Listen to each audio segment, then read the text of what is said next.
Hello বন্ধুরা, আজকে আমি একটা নতুন রান্নার রেসিপি নিয়ে এসেছি। সোয়াবিনের ধোকা। সোয়াবিন দেখো, এখানে আমি একটু ভাপ দিয়ে বেটে রেখেছি, ছোলার ডালকে বেটে রেখেছি, এখানে আলু ভেজে রেখেছি, জিরে আছে, আদা আছে, লঙ্কা আছে, কাজু আছে, কিশমিশ আছে, গোটা গরম মশলা আছে, এখানে আছে হলুদ, চিনি আর তেজপাতা। এবার আমি আদা, জিরে আর লঙ্কা একসাথে বেটে নেব, আর কাজু কিশমিশটাকে একসাথে বেটে নেব। দেখো, তেল গরম হয়ে গেছে। এবার আমি অল্প করে মশলা দিয়ে দিচ্ছি।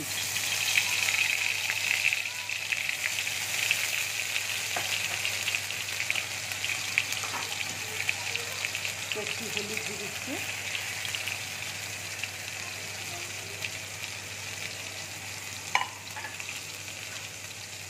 একটু কাশ্মীরি লঙ্কার গুঁড়ো দিয়ে দিচ্ছি। মশলাটা ভাজা হলে আমি সয়াবিনটা আর ডাল বাটাটা দিয়ে দেবো।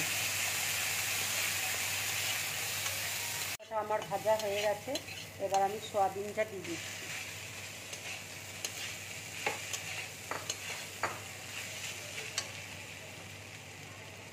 ছোলার ডাল বাটা রেখেছিলাম, এটা দিয়ে দিচ্ছি। দিয়ে একসাথে ভালো করে ভেজে নেব। এবার আমি একটু নুন দিয়ে দিচ্ছি, ভালো করে আমি ভেজে নেব। দেখো, সোয়াবিন আর ডাল বাটাটা আমার ভাজা হয়ে গেছে। এবার আমি প্লেটের মধ্যে তুলে নিচ্ছি।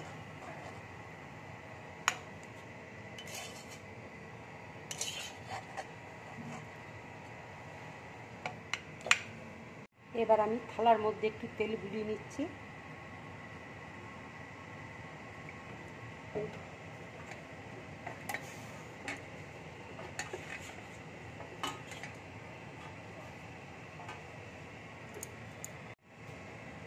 ধোকাটা দিয়ে দিচ্ছি।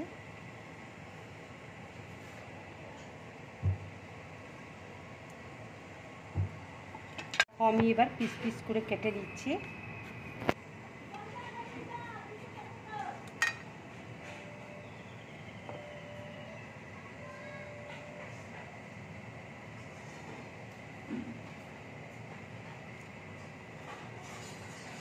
দেখো, তেলটা আমার গরম হয়ে গেছে।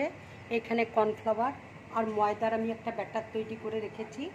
এবার আমি এই ধোকাগুলো ব্যাটারের মধ্যে দিয়ে তেলের মধ্যে ছেড়ে দিচ্ছি।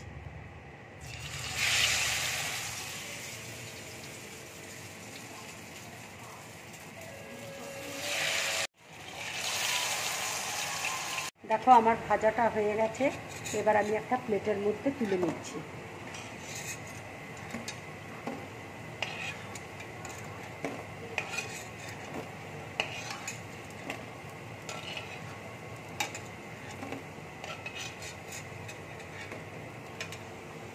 এইভাবে ধোকাগুলো ভাজবে। দেখো, গরম হয়ে গেছে। এবার আমি চিনিটা দিয়ে দিচ্ছি। চিনিটা ব্রাউন কালার হলে আমি তেজপাতা আর গোটা গরম মশলা দিয়ে দেবো।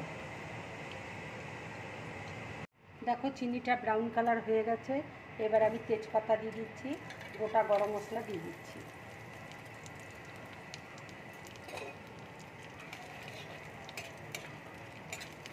এবার আমি মশলাটা দিয়ে দিচ্ছি, হলুদ দিয়ে দিচ্ছি,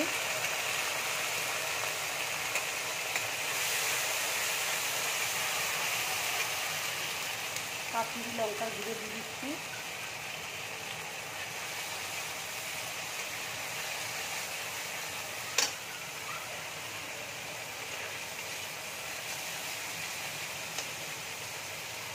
মশলাটা ভাজা হলে আমি টক দই আর কাজু কিশমিশ বাটাটা দিয়ে দেবো। এবার আমি নুন দিয়ে দিচ্ছি, টক দইটা দিয়ে দিচ্ছি,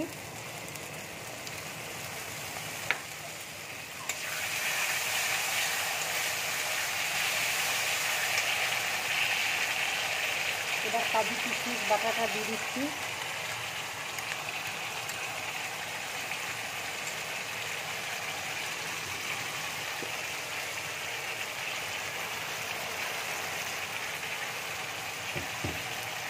একটু জল দিয়ে দিচ্ছি।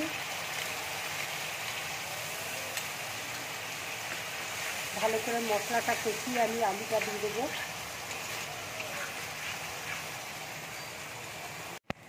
মশলাটা দেখো আমার কষানো হয়ে গেছে, মশলা থেকে তেল ছেড়ে দিয়েছে। এবার আমি আলুগুলো দিয়ে দিচ্ছি।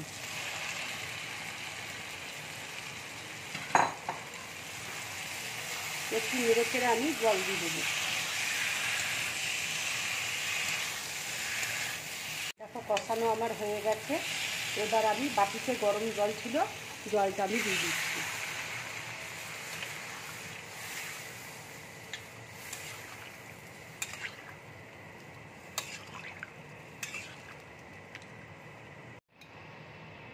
এবার আমি ঢাকাটা দিয়ে দিচ্ছি।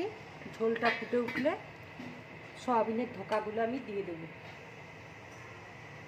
ঝোলটা দেখো আমার হয়ে গেছে। এবার আমি ঢাকাটা নামিয়ে নিচ্ছি।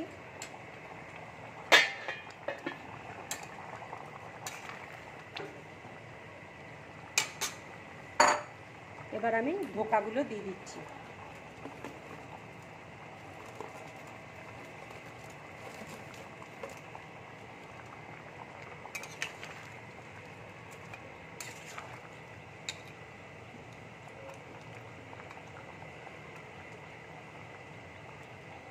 একটু ফুটে গেলেই আমি ঘিটা উপর দিয়ে দেবো।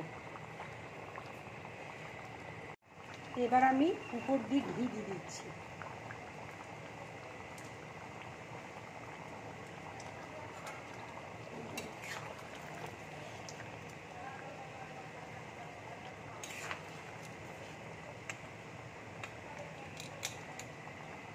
আমার তরকারিটা হয়ে গেছে।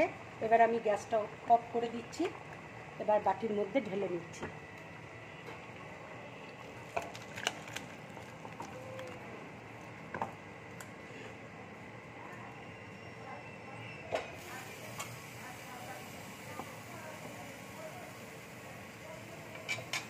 এইভাবে ধোকার ডালনা করবে, খুব ভালো লাগবে খেতে। যদি আমার রান্নাটা ভালো লাগে লাইক করবে, শেয়ার করবে আর ড্রিম ব্লগ চ্যানেলটাকে সাবস্ক্রাইব করবে। নমস্কার।